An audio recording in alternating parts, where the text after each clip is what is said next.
ಶೈವ ಪದ್ಧತಿ ಒಳಗೆ ಆಗಿರ್ಬೋದು ಅಂತ ನಾನು ಅನ್ಕೊಂಡಿದ್ದೆ. ಅದು ಆಗಿದೆ ಅನ್ನುವಂಥದ್ದು.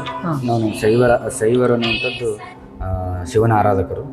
ಅಲ್ಲೇನಪ್ಪ ಪ್ರಥಮವಾಗಿ ಶಿವನನ್ನೇ ಅಲ್ಲಿ ನಾವಲ್ಲಿ ಇದು ಕೆತ್ತಿರ್ತಕ್ಕಂಥದ್ದು.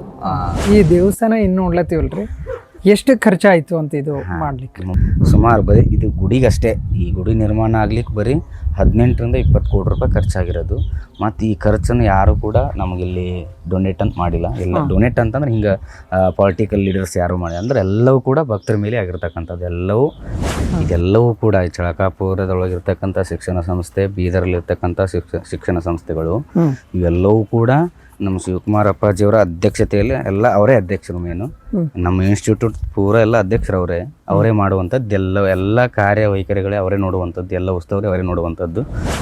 ಬಡ ಮಕ್ಕಳಿಗೆ, ಬಡ ವಿದ್ಯಾರ್ಥಿಗಳಿಗೆ ಏನೋ ಸಹಾಯ ರೂಪದೊಳಗೆ ಅವರಿಗೆ ಓದಿಸೋದಾಗಿರ್ಬೋದು ಅಥವಾ ಹಾಸ್ಟೆಲ್ ವ್ಯವಸ್ಥೆ ಆಗಿರ್ಬೋದು, ಈ ಥರದ್ದೇನೋ ಮಾಡಿದ್ದೀವಿ ಅಂತ ಕೇಳಿದ್ವಿ.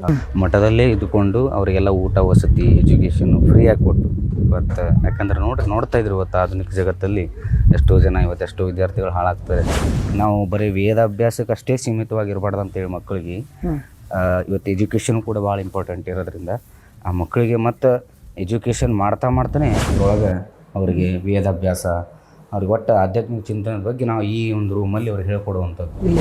ಈ ಜೈ ಮೀಡಿಯಾ ಕನ್ನಡದವರು ಇವತ್ತು ಈ ಸ್ಥಾನಕ್ಕೆ ಬಂದು ಈ ಕ್ಷೇತ್ರಕ್ಕೆ ಬಂದು ಕ್ಷೇತ್ರದ ಬಗ್ಗೆ ಏನು ತಿಳಿಸ್ಕೊಡ್ತಾ ಇದ್ದಾರಲ್ಲ, ಅದಕ್ಕೆ ನಾನು ಮತ್ತೊಮ್ಮೆ ಅವರಿಗೆ ನನ್ನ ಕಡೆಯಿಂದ ಅವ್ರಿಗೆ ಮತ್ತೊಮ್ಮೆ ಅನಂತ ಧನ್ಯವಾದವನ್ನು ತಿಳಿಸ್ತೀನಿ. ಸಾಕಷ್ಟು ನಿಮಗೂ ಕೃತಜ್ಞತೆಗಳನ್ನು ಸಲ್ಲಿಸ್ತೀವಿ. ಯಾಕಂದ್ರೆ ಸ್ನೇಹಿತರೆ, ಸಿದ್ಧಾರೂಢ ಅಜ್ಜರ ಮೂಲ ಸ್ಥಾನ ಇದು.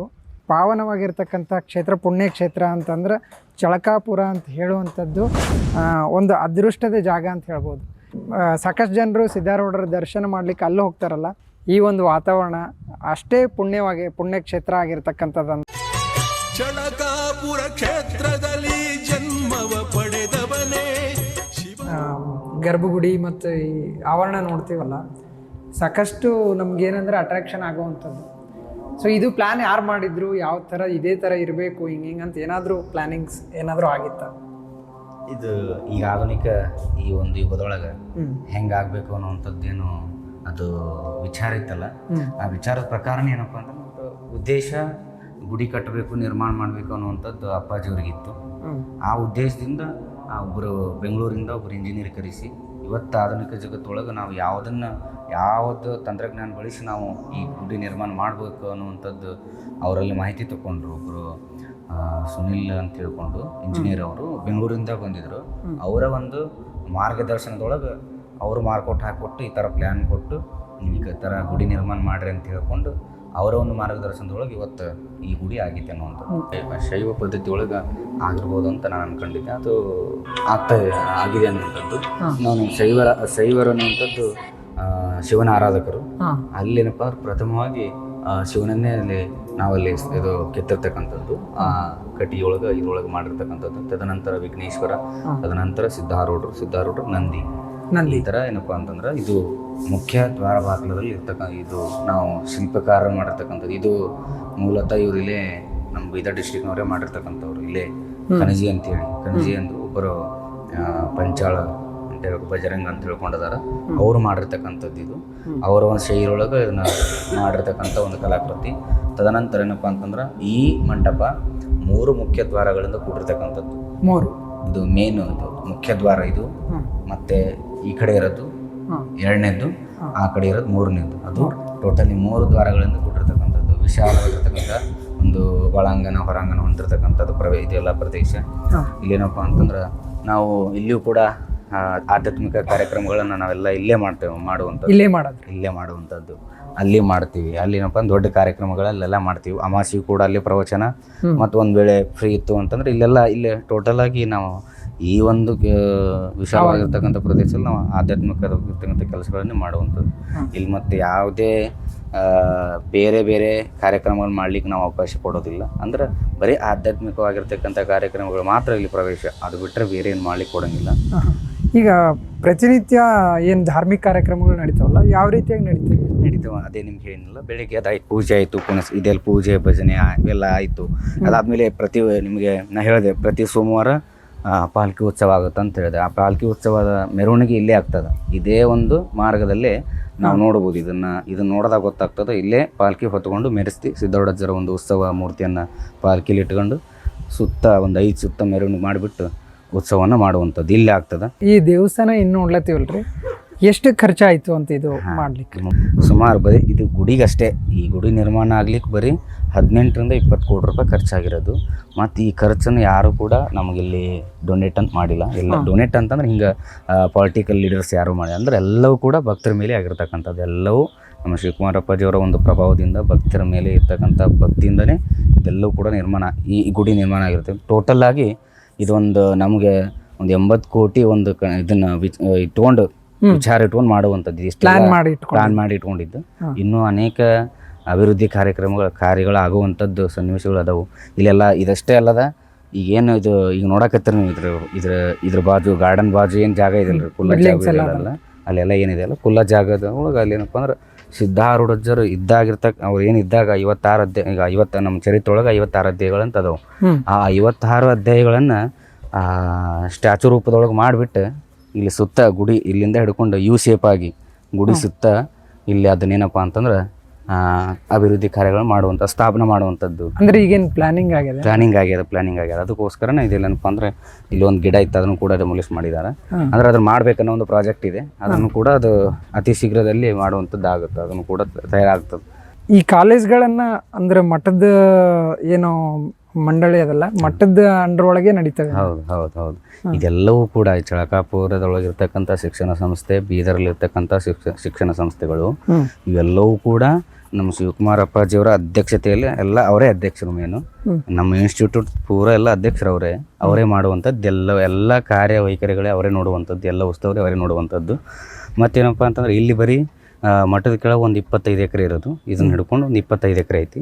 ಬೀದರ್ ಒಳಗೆ ಗುಂಪಾ ಅಂತದಲ್ಲ, ಅಲ್ಲಿ ಏನಪ್ಪ ಅಂತಂದ್ರೆ ಅಲ್ಲಿ ಒಂದು 700ರಿಂದ 750 ಎಕರೆ ಅಲ್ಲಿ ಹೆಚ್ಚಿಗಿರೋದು. ಟೋಟಲ್ ಅಲ್ಲಿ ಒಂದು 40 ಎಕರೆ ಬರೀ ಮಠನೇ ಒಂದು 40 ಎಕರೆ ಐತಿ.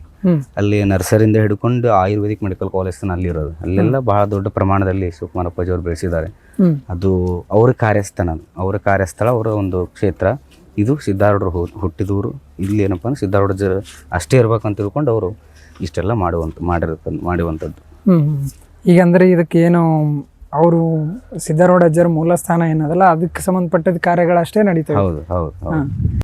ಬಡ ಮಕ್ಕಳಿಗೆ, ಬಡ ವಿದ್ಯಾರ್ಥಿಗಳಿಗೆ ಏನೋ ಸಹಾಯ ರೂಪದೊಳಗೆ ಅವರಿಗೆ ಓದಿಸೋದಾಗಿರ್ಬೋದು ಅಥವಾ ಹಾಸ್ಟೆಲ್ ವ್ಯವಸ್ಥೆ ಆಗಿರ್ಬೋದು, ಈ ಥರದ್ದೇನೋ ಮಾಡಿದ್ದೀವಿ ಅಂತ ಕೇಳಿದ್ವಿ. ಹೌದು, ಯಾಕಂದ್ರೆ ಇವತ್ತು ನೋಡ್ರಿ ನಾವು ಹೇಳ್ತಾರೆ ಎಷ್ಟೋ ಜನ ಮನೆಯಾಗಿದ್ರೆ ಮಕ್ಕಳು ಹಾಳಾಗ್ತಾರೆ, ಮಠದಾಗಿದ್ರೆ ಚಲೋ ಆಗ್ತೈತಿ, ಸಂಸ್ಕಾರ ಬೆಳಿತೈತಿ.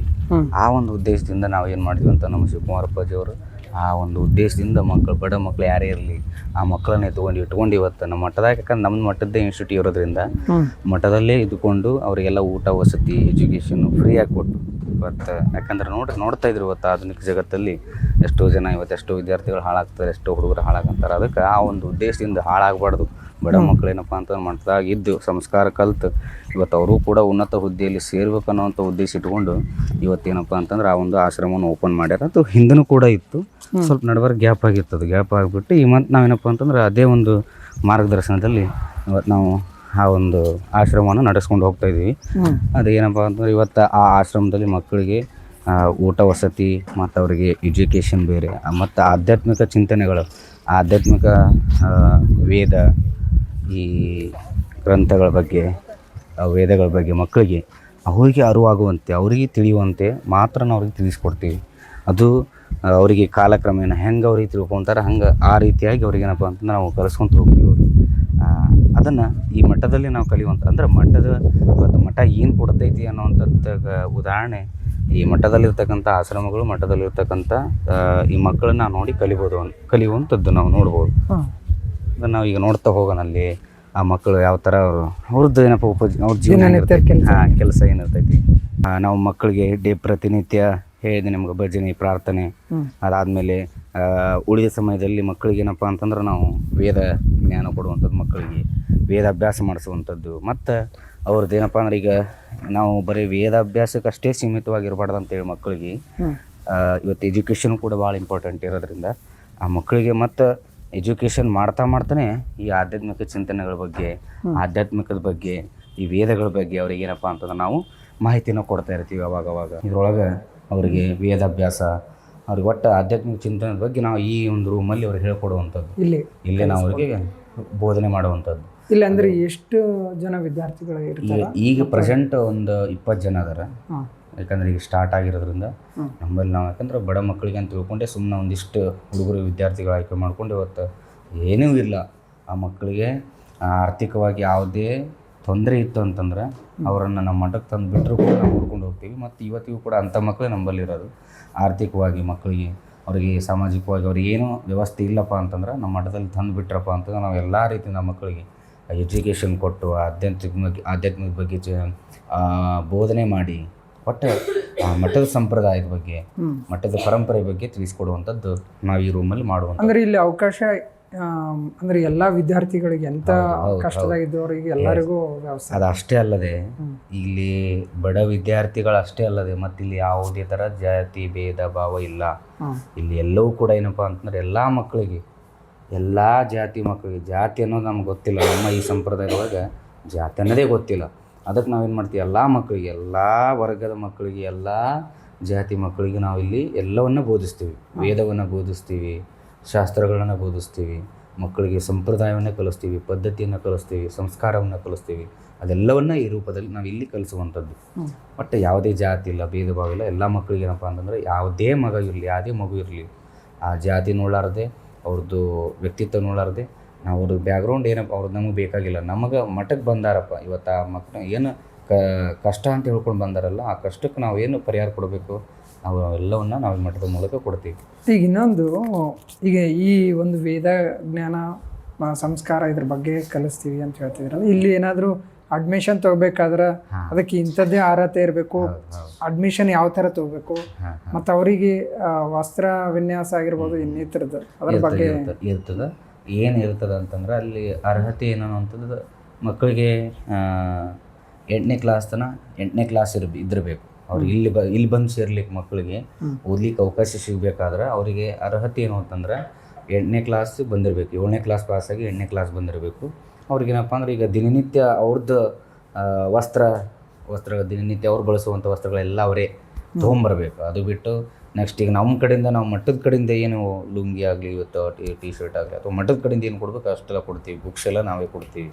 ಟೆಕ್ಸ್ಟ್ ಬುಕ್ಕರ ಸ್ಕೂಲ್ನಾಗ ಕೊಡ್ತಾರೆ, ನೋಟ್ಸು, ಪೆನ್ನು ಎಲ್ಲ ನಾವೇ ಕೊಡ್ತೀವಿ. ಕೊಟ್ಟುಬಿಟ್ಟು ಊಟ, ನೋಟ್ಸ್ ನೋಟ್ಬುಕ್ಕು ಎಲ್ಲ ಇಟ್ಕೊಳ್ಳಿಕ್ಕೆ ಆಯಿತು. ಮತ್ತೇನಪ್ಪ ಅಂತಂದ್ರೆ ಅವ್ರಿಗೆ ಅರ್ಹತೆ ಇದು ಒಂದೇ, 8ನೇ ಕ್ಲಾಸ್ ಬಂದಿರಬೇಕು. ಆ ವಿದ್ಯಾರ್ಥಿ ಬಂದಿರಬೇಕು. 8ನೇ ಕ್ಲಾಸಿಂದ ಹಿಡ್ಕೊಂಡು 2nd PUC ತನಕ ನಮ್ಮಲ್ಲಿ ಇರೋದು. ಅದಕ್ಕೆ ನಾವೇನಪ್ಪ ಅಂದ್ರೆ ಆ ಒಂದು ಉದ್ದೇಶದಿಂದ ಮಕ್ಕಳಿಗೆ, ಯಾಕಂದ್ರೆ ನಾವು ಫ್ರೀ ಅಂತ ಹೇಳ್ಕೊಂಡು ತೊಗೊಂಡ್ಬಿಟ್ರೆ ಅದು ಮುಂದೆ ಯಾವುದೇ ರೀತಿಯಿಂದ ಅಸ್ತವ್ಯಸ್ತ ಆಗ್ಬಿಡೋದು, ಅಡಚಣೆ ಆಗ್ಬಿಡೋದು ಅಂತ ತಿಳ್ಕೊಂಡು, ಯಾಕಂದ್ರೆ ನಮ್ಮಲ್ಲಿ ಇರ್ತಕ್ಕಂಥದ್ದು 8ನೇ ಕ್ಲಾಸಿಂದ ಹಿಡ್ಕೊಂಡು PUC ತನಕ ಇರೋದು. ಅದಕ್ಕೆ ನಾವು ಆ ಒಂದು ಉದ್ದೇಶದಿಂದ ಯಾವುದೇ ಮಕ್ಕಳು ಇರಲಿ 7ನೇ ಕ್ಲಾಸ್ ಪಾಸ್ ಆಗಿಬಿಟ್ಟು 8ನೇ ಕ್ಲಾಸಿಗೆ ಬಂದಪ್ಪ ಅಂತಂದ್ರೆ ನಾವು ಆ ಮಗುವನ್ನು ಇಲ್ಲಿ ನಾವು ಅಡ್ಮಿಷನ್ ಮಾಡಿಕೊಂಡು ಅವ್ರಿಗೆ ಏನಪ್ಪ ಅಂದ್ರೆ ನಾವು ಇಲ್ಲಿ ಇಟ್ಕೊತೀವಿ. ಇನ್ನೊಂದು, ಇಲ್ಲಿ ಏನಾದರೂ ಈಗ ಬೇಸಿಗೆ ಶಿಬಿರ ಅಂತ ಈ ಥರದ ಪೂಜಾ ಪುನಸ್ಕಾರ ಬೇಸಿಗೆ ಒಳಗೆ ಹೌದು ನಾನು ಹೇಳಿದ್ದೀನಿ ನಿಮ್ಗೆ. ಶಾಲೆ ದಿನಗಳಲ್ಲಿ ಶಾಲೆದು ಮಾಡಿಸ್ತೀವಿ, ರಜೆ ದಿನಗಳಲ್ಲಿ ರಜೆ ದಿನಗಳಲ್ಲಿ ನಮ್ಮ ಮಠದ ಸಂಪ್ರದಾಯದ ಬಗ್ಗೆ, ಮಠದ ಪದ್ಧತಿ, ಮಠದ ವೇದಗಳಿರಲಿ, ಶಾಸ್ತ್ರಗಳಿರಲಿ, ಅದರ ಬಗ್ಗೆ ನಾವು ಬೋಧನೆ ಮಾಡುವಂಥದ್ದು. ಅದನ್ನೆಲ್ಲವನ್ನು ಕೂಡ ನಾವೇ ಮಾಡ್ತೀವಿ. ಈ ಜೈ ಮೀಡಿಯಾ ಕನ್ನಡದವರು ಇವತ್ತು ಈ ಸ್ಥಾನಕ್ಕೆ ಬಂದು, ಈ ಕ್ಷೇತ್ರಕ್ಕೆ ಬಂದು ಇವತ್ತೇನು ಇಲ್ಲಿರ್ತಕ್ಕಂಥ ಮಹಿಮೆ ಬಗ್ಗೆ, ಈ ಕ್ಷೇತ್ರದ ಮಹಿಮೆ ಬಗ್ಗೆ, ಈ ಕ್ಷೇತ್ರದ ಬಗ್ಗೆ ಏನು ತಿಳಿಸ್ಕೊಡ್ತಾ ಇದ್ದಾರಲ್ಲ, ಅದಕ್ಕೆ ನಾನು ಮತ್ತೊಮ್ಮೆ ಅವರಿಗೆ ನಮ್ಮ ಮಠದ ಪರವಾಗಿ ನನ್ನ ಕಡೆಯಿಂದ ಅವ್ರಿಗೆ ಮತ್ತೊಮ್ಮೆ ಅನಂತ ಧನ್ಯವಾದವನ್ನು ತಿಳಿಸ್ತೀನಿ. ಸಾಕಷ್ಟು ನಿಮಗೂ ಕೃತಜ್ಞತೆಗಳನ್ನು ಸಲ್ಲಿಸ್ತೀವಿ. ಯಾಕೆ ಮಲ್ಲಯ್ಯ ಸ್ವಾಮಿಗಳು ಏನಾದ್ರಲ್ಲ ಸಮಗ್ರ ಮಾಹಿತಿನ ತಲುಪಿಸುವಂಥದ್ದು ಮತ್ತು ಅದರ ಬಗ್ಗೆ ತಿಳಿಸುವಂಥದ್ದು. ಸೊ ಸ್ನೇಹಿತರೆ, ಸಿದ್ಧಾರೂಢ ಅಜ್ಜರ ಮೂಲ ಸ್ಥಾನ ಇದು. ಪಾವನವಾಗಿರ್ತಕ್ಕಂಥ ಕ್ಷೇತ್ರ, ಪುಣ್ಯ ಕ್ಷೇತ್ರ ಅಂತಂದ್ರೆ ಚಳಕಾಪುರ ಅಂತ ಹೇಳುವಂಥದ್ದು ಒಂದು ಅದೃಷ್ಟದ ಜಾಗ ಅಂತ ಹೇಳ್ಬೋದು. ಸಾಕಷ್ಟು ಜನರು ಸಿದ್ಧಾರೂಢರ ದರ್ಶನ ಮಾಡಲಿಕ್ಕೆ ಅಲ್ಲೂ ಹೋಗ್ತಾರಲ್ಲ. ಸೊ ಹಾಗೆ ಇಲ್ಲಿ ಅವರು ಓಡಾಡಿರ್ತಕ್ಕಂಥ ಮಣ್ಣು, ಅವ್ರು ಕುಡಿದಿರ್ತಕ್ಕಂಥ ನೀರು, ಅವರ ಏನು ಸೇವಿಸಿರ್ತಕ್ಕಂಥ ಗಾಳಿ, ಈ ಒಂದು ವಾತಾವರಣ ಪುಣ್ಯಕ್ಷೇತ್ರ ಆಗಿರ್ತಕ್ಕಂಥದ್ದಂತ ನಮ್ಗೆ ಭಾಳಷ್ಟು ತಿಳಿಸ್ಕೊಟ್ಟಿರ್ತಕ್ಕಂಥವ್ರು ಮಲ್ಲಯ್ಯ ಸ್ವಾಮಿಗಳು. ಸೊ ಇದೇ ರೀತಿಯಾಗಿ ಸಾಕಷ್ಟು ಪುಣ್ಯಕ್ಷೇತ್ರಗಳ ಬಗ್ಗೆ ಆಗಿರ್ಬೋದು ಅಥವಾ ಸಾಧಕರ ಬಗ್ಗೆ ಆಗಿರ್ಬೋದು ಮತ್ತು ಇನ್ನಿತರ ಮಾಹಿತಿಯನ್ನು ತಲುಪಿಸುವಂಥ ಪ್ರಯತ್ನವನ್ನು ನಮ್ಮ ಜೈ ಮೀಡಿಯಾ ವತಿಯಿಂದ ಮಾಡ್ತೀವಂತ. ನಮಸ್ಕಾರ, ಧನ್ಯವಾದ. ಸಿದ್ಧಾರೂಢರ ಇರಾಕ ಪಕ್ಕ ಇನ್ನೆಲ್ಲಿಯ ದುಃಖ